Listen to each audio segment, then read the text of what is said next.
किंवा पाण्याचा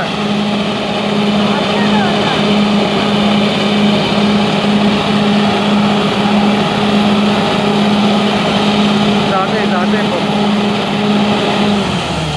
दगड उडते ना दगड यायला लागली दगड मार म्हणा अजून जाऊ दे एवढी शिकायला चांगला